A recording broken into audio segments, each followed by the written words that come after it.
The year is 1095. Europeans have been infighting, and the stability of the papacy is beginning to shake.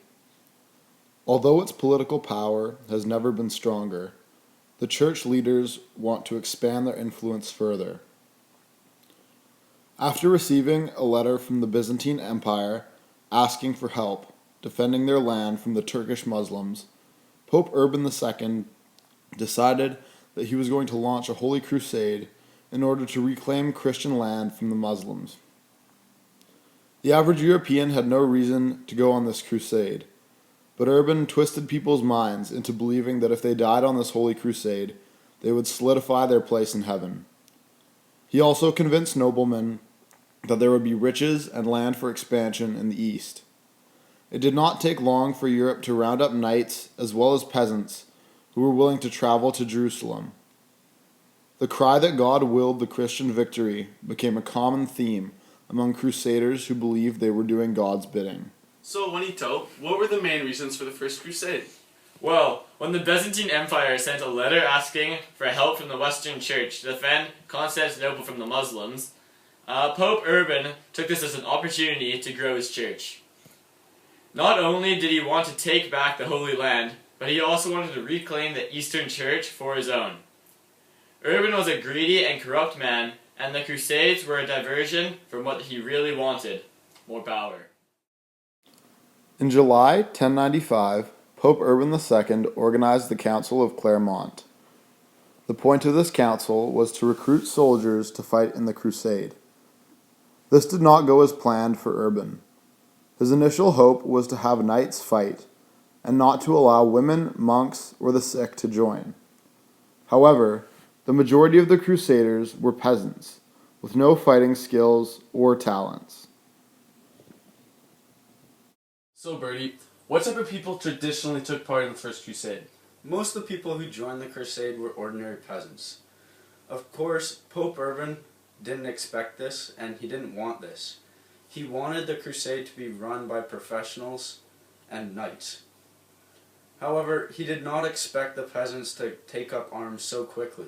The peasants did this for two main reasons. They wanted fame, and they wanted to solidify their place in heaven. They would stop at nothing to get these two things. One of the advocates of the First Crusade was Peter the Hermit. Some historians claim that Peter had attempted to go on a pilgrimage to Jerusalem, but was mistreated and turned back by the Seljuk Turks. This may explain why he was such an avid supporter of the crusade. Peter rallied many peasants from Germany to join him on his people's crusade. Unfortunately, along their way to Jerusalem, Peter the Hermit lost control of his men, and they attacked and slaughtered Jews along the way. This was not uncommon for groups of crusaders making their way to the Holy Land. One of these attacks became known as the Rhineland Massacre. Near the beginning of the crusade, the Christians decided that any infidel, or non-Christian, was to be destroyed. This included any Jew that they encountered along the way. The Rhineland Massacre of 1096 was an example of the anti-Semitism that occurred in the days of the Crusaders. Leaders of this attack, such as Peter the Hermit, left a terrible trail of destruction wherever the Crusaders went. It was clear by this point that the Christians were not doing the will of God. Against all odds, the Crusaders made it to Constantinople. Instead of helping the Eastern Christians defend their land against the Turkish Muslims, the Crusaders pillaged and sacked the surrounding countryside. Without any discipline or proper order, the Crusaders began to wander into Turkish territory in and around Nicaea. Around this time, the main Crusader army joined Peter the Hermit and his band of peasants, and they attempted to take Nicaea. Eventually, after much fighting, the Crusaders had won. They truly believed that God was willing them to win in battle. The Crusaders handed Nicaea back to the Byzantines and headed to Jerusalem. After a similar victory in Antioch, the Crusaders felt that they were invincible. As they marched on to Jerusalem, they felt that they could not be stopped, with God on their side. The siege of Jerusalem lasted from June 7th to July 15th, 1099. This city had recently been captured from the Turks by the Fatimids. Different factions of crusaders were bickering with each other, and there was no common plan on how to attack the city. After the initial attack failed, a meeting of all the crusade leaders was organized. After a bishop had a divine vision of Christian victory, another assault was launched on the city. Using salvaged wood, the crusaders built siege towers, and were able to breach the city walls. The massacre that ensued was of epic proportion. Jews and Muslims were indiscriminately killed, and mosques were burnt to the ground. Although some must have survived, either escaping or being sold as slaves, the vast majority were slaughtered. The Christian victory was seen as God's intervention, and the Crusaders once again believed that God was willing their victory. During the Crusades, the weapon of choice for the Crusaders was a long steel or iron sword, while some others used axes. The Turks used a sort of hit-and-run method to attack the Christians, using cavalry equipped with shields and spears. One of the most shocking events of the First Crusade was the attacks on Jewish inhabitants in Europe. The Rhineland massacres were an example of the aggression and ferocity of the Crusaders.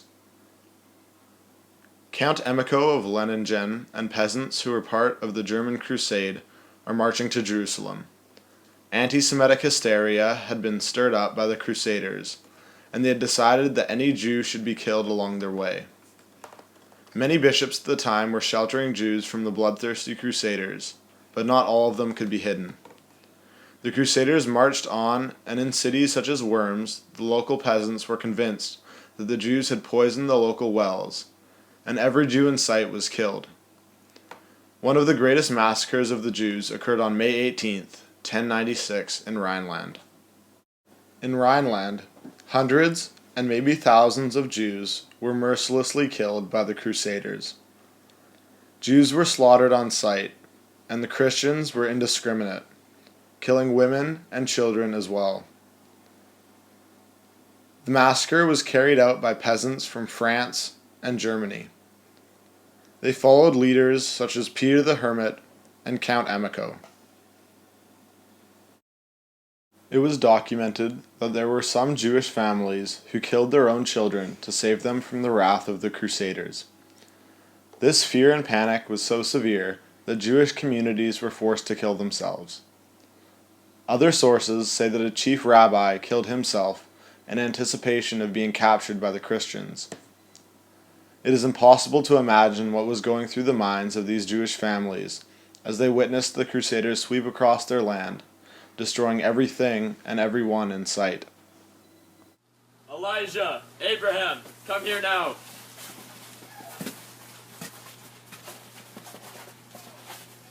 Yes, Father? The Crusaders. What do you mean, Father? Have a seat, settle down. Father, what do you mean?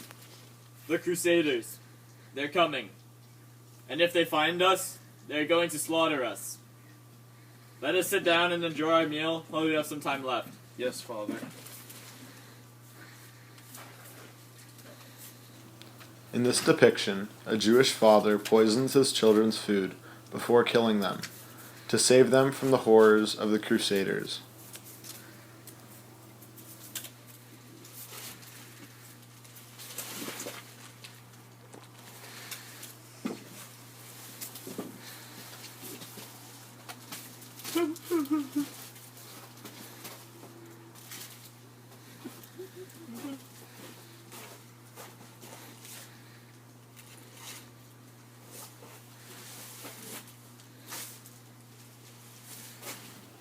Anti-Semitism was common among European Christians, and they let this hatred of the Jews distract them from the mission of the Crusade.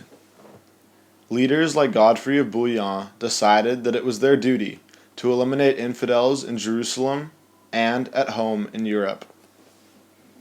We must go on this journey only after avenging the blood of the crucified one, by shedding Jewish blood and completely eradicating any trace of those bearing the name Jew. Although the siege of Jerusalem marked the end of the First Crusade, it was not the end of the violence against the East from the Christians. The First Crusade opened the floodgates for more and more violence against so-called non-believers, and the legacy of the Crusades continues to tarnish the image of Christianity to this day.